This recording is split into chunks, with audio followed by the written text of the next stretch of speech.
Gusto mo rin ba ang light indicator na to? Manood ka lang nang ikaw ay matuto.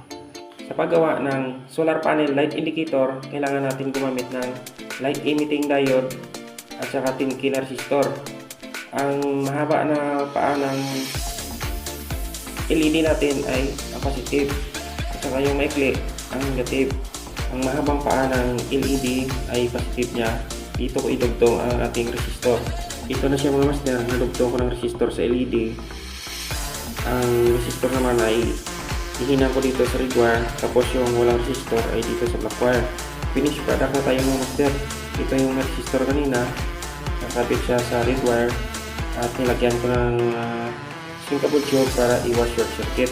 Ikabit lang natin ang pulang wire ng light indicator natin sa red wire ng solar interface.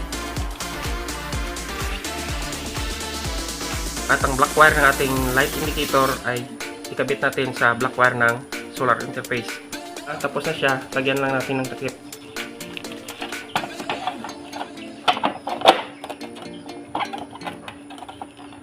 Test nga natin kung okay na to.